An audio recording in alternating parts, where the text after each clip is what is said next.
कर्तव्य पथ पर परेड और 31 अक्टूबर को स्टैच्यू ऑफ यूनिटी के सानिध्य में मां नर्मदा के तट पर राष्ट्रीय एकता दिवस का ये मुख्य कार्यक्रम राष्ट्र उत्थान की त्रिशक्ति बन गए हैं। आज यहां पर जो परेड हुई, जो कार्यक्रम प्रस्तुत किए गए, उन्होंने हर किसी को अभिभूत किया है। एकता नगर में आने वालों को सिर्फ इस भव्य प्रतिमा के ही दर्शन नहीं होते, उसे सरदार साहब के जीवन, उनके त्याग और एक भारत के निर्माण में उनके योगदान की झलक भी मिलती है। इस प्रतिमा के निर्माण गाथा में ही एक भारत श्रेष्ठ भारत की भावना का प्रतिबिंब है। इसके निर्माण के लिए देश के कोने कोने से किसानों ने खेती के औजार दिए, लौह पुरुष की प्रतिमा के लिए लोहा दिया, देश के कोने कोने से मिट्टी लाकर यहां वॉल ऑफ यूनिटी का निर्माण हुआ। ये कितनी बड़ी प्रेरणा है। इसी प्रेरणा से ओतप्रोत करोड़ों की संख्या में देशवासी इस आयोजन से जुड़े हुए हैं। लाखों लोग देश भर में रन फॉर यूनिटी में हिस्सा ले रहे हैं।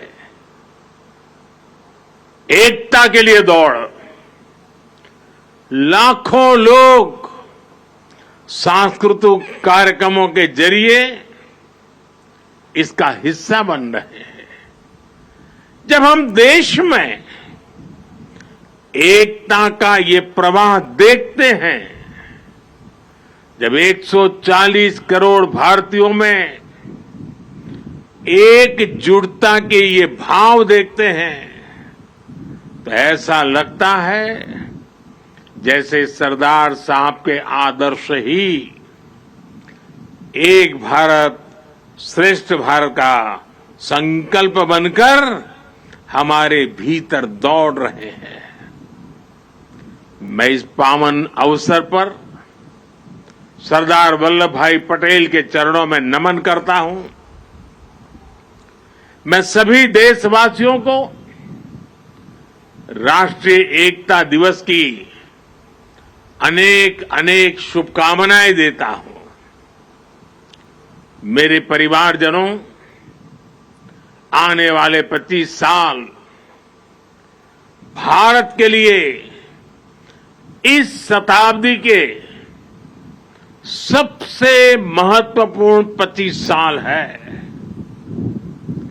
इन 25 वर्षों में हमें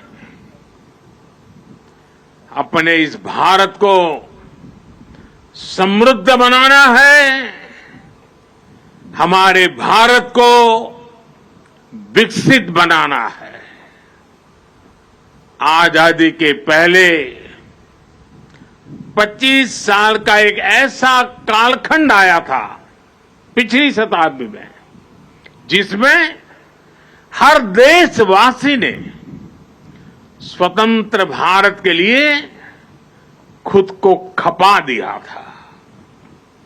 अब समृद्ध भारत के लिए वैसे ही अगले 25 वर्ष का अमृतकाल हमारे सामने आया है, अवसर बन के आया है।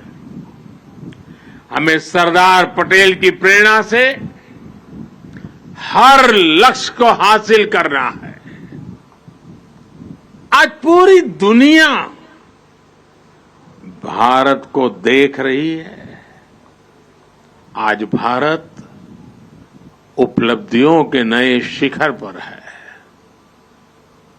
G20 में भारत के इस सामर्थ्य को देखकर दुनिया हैरान हो गई है। हमें गर्व है कि हम विश्व के सबसे बड़े लोकतंत्र की साख को नई ऊंचाई पर ले जा रहे हैं। हमें गर्व है कि अनेक वैश्विक संकटों के बीच हमारी सीमाएं सुरक्षित है। हमें गर्व है कि अगले कुछ वर्षों में हम दुनिया की तीसरी सबसे बड़ी आर्थिक शक्ति बनने जा रहे हैं। हमें गर्व है कि आज भारत चांद पर वहां पहुंचा है जहां दुनिया का कोई देश नहीं पहुंच पाया। हमें गर्व है कि आज भारत तेजस फाइटर प्लेन से लेकर आईएनएस विक्रांत तक खुद बना रहा है। हमें गर्व है कि आज भारत हमारे प्रोफेशनल्स दुनिया की अरबों खरबों डॉलर की कंपनियों को चला रहे हैं, नेतृत्व कर रहे हैं। हमें गर्व है कि आज दुनिया के बड़े बड़े स्पोर्ट्स इवेंट्स में तिरंगे की शान लगातार बढ़ रही है। हमें गर्व है कि देश के युवा बेटे बेटियां रिकॉर्ड संख्या में मेडल्स जीत रहे हैं। साथियों, इस अमृत काल में भारत ने गुलामी की मानसिकता को त्याग कर आगे बढ़ने का संकल्प लिया है। हम विकास भी कर रहे हैं और अपनी विरासत का संरक्षण भी कर रहे हैं। भारत ने अपनी नौसेना के ध्वज पर लगे गुलामी के निशान को हटा दिया है। गुलामी के दौर में बनाए गए जरूरी कानूनों को भी हटाया जा रहा है। आईपीसी की जगह भी भारतीय न्याय संहिता लाई जा रही है। इंडिया गेट पर जहां कभी विदेशी सत्ता के प्रतिनिधि की प्रतिमा थी, अब नेताजी सुभाष की प्रतिमा हमें प्रेरणा दे रही है। साथियों, आज ऐसा कोई लक्ष्य नहीं है जो भारत पा न सके। ऐसा कोई संकल्प नहीं है जो हम भारतवासी मिलकर सिद्ध ना कर सके।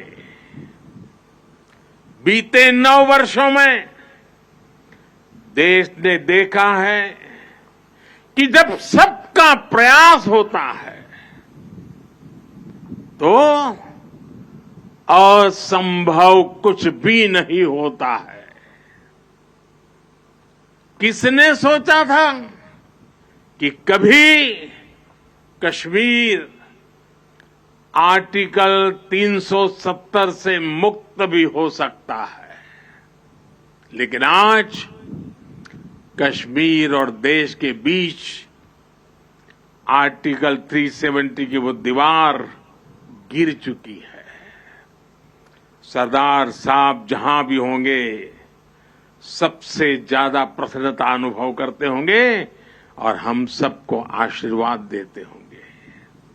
आज कश्मीर के मेरे भाई बहन आतंकवाद के साए से बाहर आकर खुली हवा में सांस ले रहे हैं, देश के विकास में कदम से कदम मिलाकर चल रहे हैं। यहां जो मेरे एक तरफ सरदार सरोवर बांध है, वो भी 5-6 दशक से लटका हुआ था। सबके प्रयास से इस बांध का काम भी बीते कुछ ही वर्षों में पूरा हुआ है। साथियों, संकल्प से सिद्धि का एक बहुत बड़ा उदाहरण हमारा ये एकता नगर भी है। 10-15 वर्ष पहले किसी ने सोचा भी नहीं था कि केवड़िया इतना बदल जाएगा। आज एकता नगर की पहचान ग्लोबल ग्रीन सिटी के तौर पर हो रही है। यही वो शहर है जहां से दुनिया भर के देशों का ध्यान खींचने वाले मिशन लाइफ की शुरुआत हुई थी। जब भी मैं यहां आता हूं, इसका आकर्षण और बढ़ा हुआ दिखता हूं। रिवर राफ्टिंग, एकता क्रूज, एकता नर्सरी, एकता मॉल, आरोग्य वन, कैक्टस और बटरफ्लाई गार्डन, जंगल सफारी, मियावाकी फॉरेस्ट, मेज गार्डन, यहां पर्यटकों को बहुत आकर्षित कर रहे हैं। पिछले 6 महीने में ही यहां 1.5 लाख से ज्यादा पेड़ लगाए गए हैं। सोलर पावर जनरेशन में, सिटी गैस डिस्ट्रीब्यूशन में भी एकता नगर बहुत आगे चल रहा है। आज यहां एक स्पेशल हेरिटेज ट्रेन का एक नया आकर्षण भी जुड़ने जा रहा है।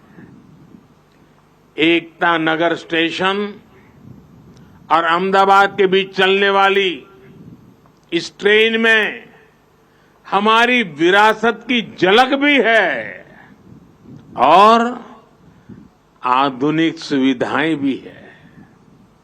इसके इंजन को स्टीम इंजन का लुक दिया गया है, लेकिन ये चलेगी बिजली से। एकता नगर में इको फ्रेंडली ट्रांसपोर्ट की व्यवस्था भी की गई है। अब यहां पर्यटकों को ई बस, ई गोल्फ कार्ट और ई साइकिल के साथ पब्लिक बाइक शेयरिंग सिस्टम की सुविधा भी मिलेगी। पिछले 5 वर्षों में 1.5 करोड़ से ज्यादा पर्यटक यहां आ चुके हैं और ये संख्या निरंतर बढ़ती जा रही है। इसका बहुत बड़ा लाभ यहां के हमारे आदिवासी भाई बहनों को हो रहा है। उन्हें रोजगार के नए साधन मिल रहे हैं। साथियों, आज पूरा विश्व भारत के संकल्प की दृढ़ता को, भारतवासियों के पौरुष और प्रखरता को, भारतीय जनशक्ति की जिजीविषा को आदर और विश्वास से देख रहा है। भारत की अविश्वसनीय, अतुलनीय यात्रा आज हर किसी के लिए प्रेरणा का केंद्र बन चुकी है। लेकिन मेरे प्यारे देशवासियों, हमें कुछ बातों को कभी भी भूलना नहीं है, उसको सदा सर्वदा याद भी रखना है। मैं आज राष्ट्रीय एकता दिवस पर प्रत्येक देशवासी से इस बारे में मेरे मन के भाव आज उनके सामने मैं प्रकट करना चाहता हूं। आज पूरी दुनिया में उथल पुथल मची हुई है। कोरोना के बाद से कई देशों की अर्थव्यवस्था की हालत चरमरा गई है, बहुत खराब है। बहुत सारे देश 30-40 सालों की सबसे ज्यादा महंगाई से आज जूझ रहे हैं, उन देशों में बेरोजगारी लगातार बढ़ रही है। ऐसी परिस्थिति में भी भारत दुनिया में अपना परचम लहरा रहा है। हम एक के बाद एक चुनौतियों को पार करते हुए लगातार आगे बढ़ रहे हैं। हमने नए रिकॉर्ड बनाए हैं, हमने नए पैमाने भी बनाए हैं। पिछले 9 साल में देश जिन नीतियों और निर्णयों के साथ आगे बढ़ा है, उसका प्रभाव भी आज जीवन के हर क्षेत्र में देख रहे हैं। भारत में गरीबी कम हो रही है। 5 वर्ष में 13.5 करोड़ से ज्यादा लोग गरीबी से बाहर आए हैं।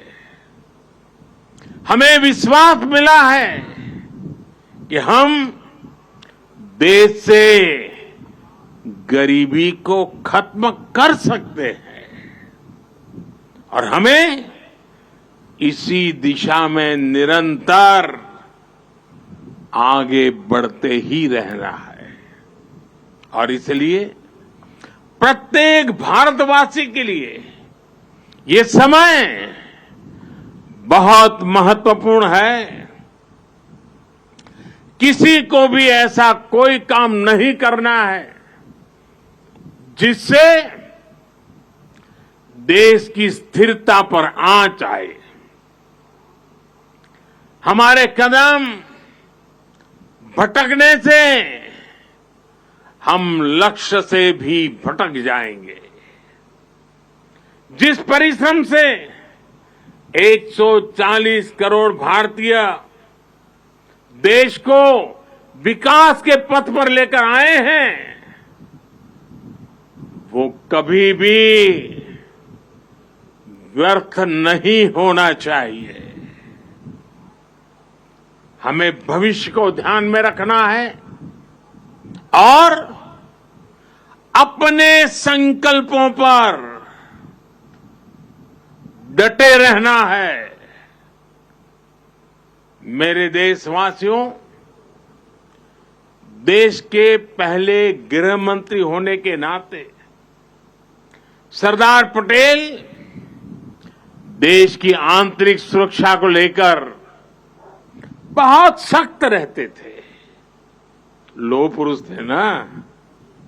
पिछले 9 वर्षों से देश की आंतरिक सुरक्षा को कई मोर्चों से चुनौती मिलती रही है, लेकिन हमारे सुरक्षा बलों की दिन रात की मेहनत भी और उसकी वजह से देश के दुश्मन अपने मंसूबों में पहले की तरह कामयाब नहीं हो पा रहे हैं।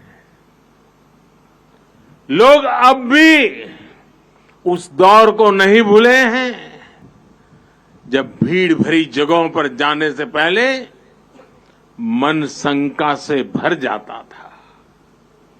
त्योहारों की भीड़, बाजार, पब्लिक प्लेस और जो भी आर्थिक गतिविधियों के केंद्र होते थे, उन्हें निशाना बनाकर देश के विकास को रोकने की साजिश होती थी। लोगों ने ब्लास्ट के बाद की तबाही देखी है,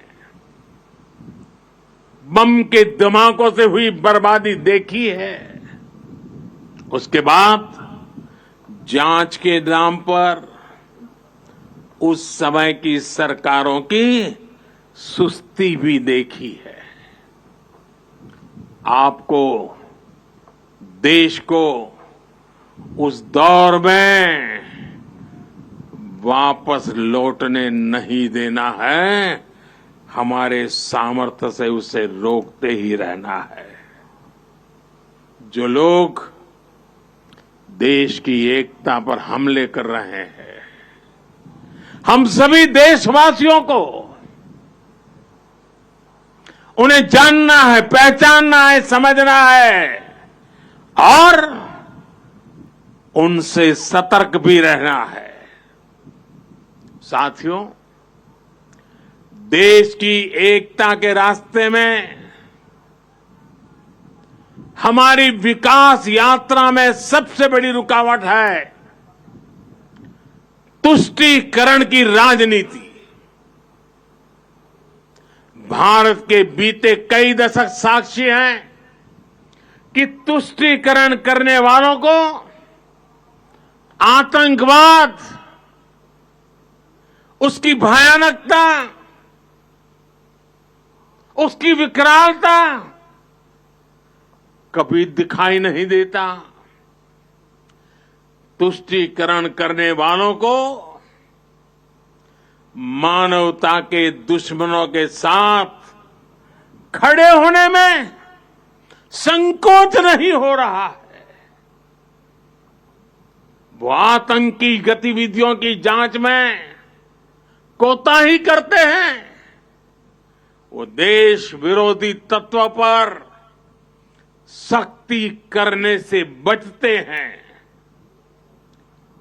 तुष्टीकरण की सोच इतनी खतरनाक है कि वो आतंकियों को बचाने के लिए अदालत तक पहुंच जाती है। ऐसी सोच से किसी समाज का भला नहीं हो सकता, इससे कभी देश का भी भला नहीं हो सकता। एकता को खतरे में डालने वाली ऐसी सोच से हर पल, हर समय देश के हर कोने में हर देशवासी को सावधान रहना ही है। मेरे प्यारे देशवासियों, अभी देश में चुनाव का भी माहौल बना हुआ है। राज्यों में चुनाव की प्रक्रिया चल ही रही है और अगले साल लोकसभा के भी चुनाव होने वाले हैं। आपने देखा होगा कि देश में एक बहुत बड़ा पॉलिटिकल धड़ा ऐसा है जिसे सकारात्मक राजनीति का कोई तरीका नहीं दिख रहा। दुर्भाग्य से ये पॉलिटिकल धड़ा ऐसे ऐसे हथकंडों को अपना रहा है जो समाज और देश के खिलाफ है। ये धड़ा अपने स्वार्थ के लिए देश की एकता अगर टूटती भी है तो उनके लिए उनका स्वार्थ सर्वोपरि है। इसलिए इन चुनौतियों के बीच आप, मेरे देशवासी, जनता जनार्दन, आपकी भूमिका बहुत महत्वपूर्ण हो गई है। ये लोग देश की एकजुटता पर चोट करके अपना राजनीतिक हित साधना चाहते हैं। देश इनसे सतर्क रहेगा तभी विकास के अपने लक्ष्यों को प्राप्त कर पाएगा। हमें विकसित भारत का लक्ष्य हासिल करने के लिए देश की एकता बनाए रखने का प्रयास एक पल भी छोड़ना नहीं है, एक कदम भी पीछे रहना नहीं है। हमें निरंतर एकता के मंत्रों को जीना है। एकता को साकार करने के लिए हमें अपना निरंतर योगदान देना है। हम जिस भी क्षेत्र में हो, हमें उसमें अपना 100% देना है।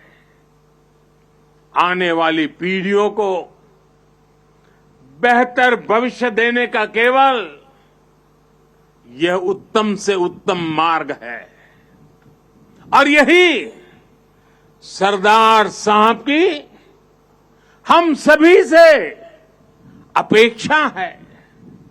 साथियों, आज से MyGov पर सरदार साहब से जुड़ी एक राष्ट्रीय प्रतियोगिता भी शुरू हो रही है। सरदार साहब क्विज के माध्यम से देश के युवाओं को उन्हें जानने का और मौका मिलेगा। मेरे परिवारजनों, आज का भारत नया भारत है। हर भारतवासी आज असीम आत्मविश्वास से भरा हुआ है। हमें सुनिश्चित करना है कि आत्मविश्वास बना भी रहे और देश बढ़ता भी रहे। ये भाव बना रहे, ये भव्यता बनी रहे। इसी के साथ मैं एक बार फिर आदरणीय सरदार पटेल को 140 करोड़ देशवासियों की तरफ से विनम्र श्रद्धांजलि देता हूं। हम सब राष्ट्रीय एकता के इस राष्ट्र उत्सव को पूरे उत्साह से मनाएं। जीवन में एकता के मंत्र को जीने की आदत बनाएं। जीवन को हर पल एकता के लिए समर्पित करते रहे। इसी कामना के साथ एक बार फिर आप सभी को ढेर सारी बधाई। भारत माता की, भारत माता की, भारत माता की। बहुत बहुत धन्यवाद। धन्यवाद माननीय प्रधानमंत्री।